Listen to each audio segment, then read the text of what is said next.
Ang dami natin na pamilya, anak. Oo nga, Nay. Ang aesthetic nito. May ootsedi na naman ako. Anak, sino yun? Mukha silang masamang tao, Nay.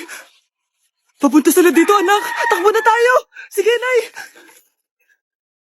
Anak, palasan mo! A few moments later. Ano to? Bakit nyo kami kinidnap? Anong gagawin niya sa amin? Mukhang mamahalin yung dala niyong gamit dyan ah. Marami kayong pera, no? Bobo ka ba?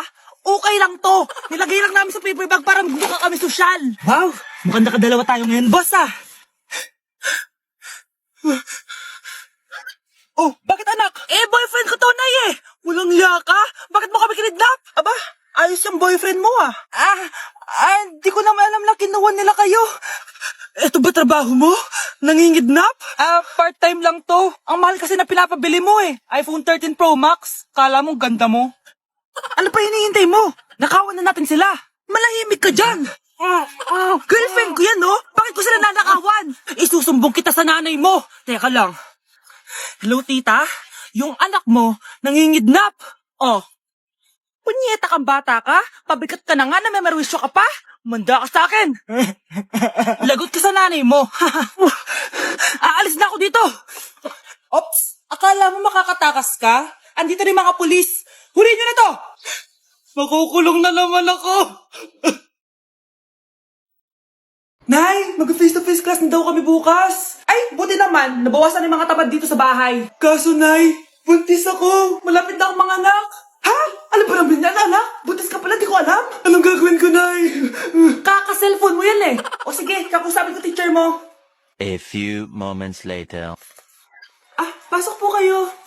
Ma'am, makikiusap po sana kami. Nay! Manahim ka dyan. Tungkol po saan?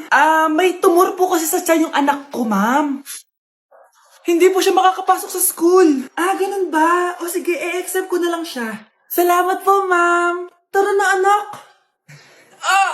Ang sakit na tiyan ko. Anong nangyayari?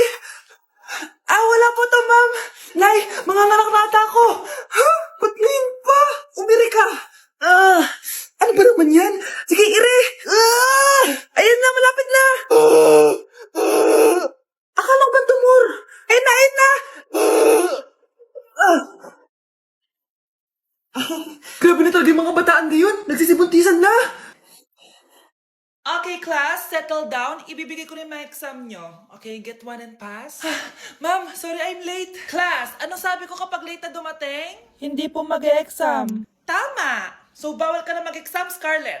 Hi, ma'am. Nandito na ako. Medyo na-traffic eh. Oh, Jessica, buti nakahabol ka. Oh, eto, pinag-reserve ka ng test paper. Mag-exam ka na. Thank you, ma'am. Lo, ang unfair. Bakit si Jessica pwede mag-exam kahit late? Iba kasi si Jessica, hindi mo siya kagaya.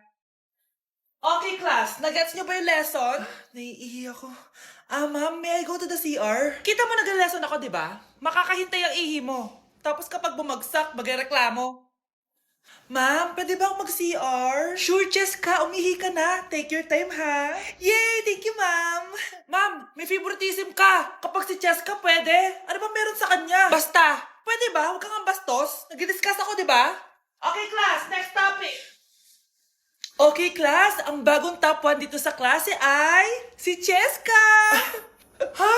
Ma'am, paano siya naging top 1? Ako yung pinakamataas na grade sa aming dalawa. May mga special grades kasi siya at wala ka nun. Anong special grades? Yan ba yung pagbibigay sa'yo ng pera ng magulang ni Jessica? Kaya siguro favorite mo siya. Anong pinagsasabi mo, Scarlett? Alam ko namang mahirap tanggapin na natalo kita. Hindi ka patitigil, Scarlett, ha? Gusto mo dalhin kita sa principal's office? Sige, punta tayo sa principal's office. Ipapakita ko lang tong chat nyo ng magulang ni Jessica. Ito ebidensya, oh. Nagbigay sila ng 100,000 sa'yo. Burahin mo yan! Humanda kayong dalawa sa akin. Ay, perfect! Masabog siya! Masabog. Sabi na Versace! Love you. Thank you so much. Happy Valentine's Day, everyone! So, kakatapos ko lang mag-aral ngayon. Ay! And ayun guys, susurpresahan natin si Honey Bunch. Ayun guys, binilan ko siya ng cake. Tapos ito special gift to. Tapos ito flowers. Tapos sa likod nitong car, ayun may balon doon. May mga balloons doon sa likod. Tapos doon ko gagawin yung surprise ko mamaya. And hinihintay ko siya ngayon. Ang tagal-tagal niya pumunta dito. And also guys, later magdi-date kami. Magdi-dinner kami somewhere around BGC. And ayun guys, kayo, kamusta naman yung Valentine's Day niyo? Special tong Valentine's sa akin kasi last year ang dami naming na-achieve. And then 3 years na kaming magjowa ni Honey Bunch. So kaka 3 years lang namin noong January 12. So marami na kaming achievements and this is just a celebration of that and more celebrations to come. So susulatan ko rin pala siya ng letter. Ayan, para sweet tayo. Ayan, para ma-feel niya talaga na mahal ko siya. Ayan. Wala pala akong papel guys, envelope lang to, tapos dito na lang ako sa likod magsusulat. Pwede naman yun, di ba? Hindi talaga ako ma-letter na tao, pero today is a special day. Kaya bibigyan natin si Honey Bunch ng letter. Sana na-touch ka. So tapos na ako. 1, 2, 3. Siya lang pwede magbasa neto. Guys, may problema ako kasi ang hangin dito. Pag binuksan ko tong likod ng kotse ko, lilipad lahat ng balon sa taas. So di ko alam kung paano mangyayari niyan mamaya. Guys, nandito na siya. Happy Valentine's Day! Oh, yung ganda nito. Right. Happy Go Valentine's outside. Day. Thank Sa'yo. you so much. May sunflower. Let's go outside. Pila sa damit ko. Come baby, I have another gift for you. Hey, shit. Ay, perfect! Pasabog siya! Pasabog siya! Huwag mo na Perfect bubuksan siya. mamaya Sige. na yan. Ito yung Love snack you. mo. Ito yung snack mo mamaya. Love Happy you. Valentine's. Flowers Let's muna take doon. a pic.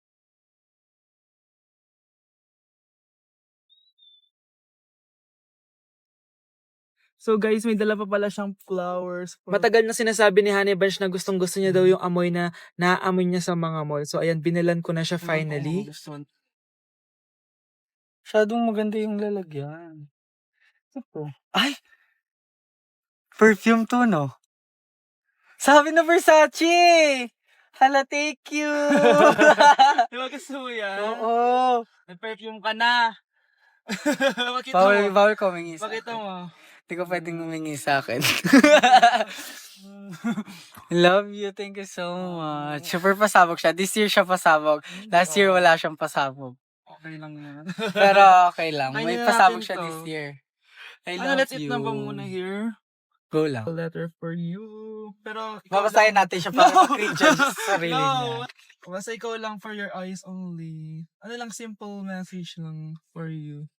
So after nun, ayan, kumain na kami dahil nagutom na kami dalawa. Kumain kami sa Japanese restaurant kasi nag-crave daw siya ng Japanese food. So dependent pala dito pag mag-order guys. Nagpabili nga pala siya ng California Maki tsaka yung chicken. Hindi ko alam kung anong tawag dun. Ayan, so sana nag-enjoy ka naman Honey Bunch and I love you so much. More achievements to come and sana di pa tayo mamatay, no? So ayun lang naman guys. Thank you for watching this video. Bye!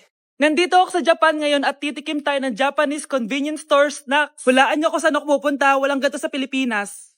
Grabe, the best talaga ang 7-Eleven sa Japan. Parang lahat ata ng gusto mong bilhin nandito na. Sobrang dami! Let's try this, oh. Ano kaya to? Mukha siya mochi. So, let's buy. Oh, may brulay sila guys, oh. Siyempre, add to cart. Parang sikat din to. Kainin natin guys, tara. Add to cart. Yakult ba to? Ang laki ng Yakult nila dito, oh. Add to cart. May Japanese, oh. Arigato. Tikman na natin. Una natin titikman itong pudding.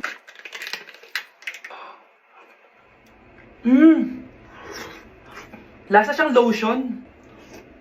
Lasang lotion na! I'll give it 6 out of 10. Next, chips na lasang spinach pizza.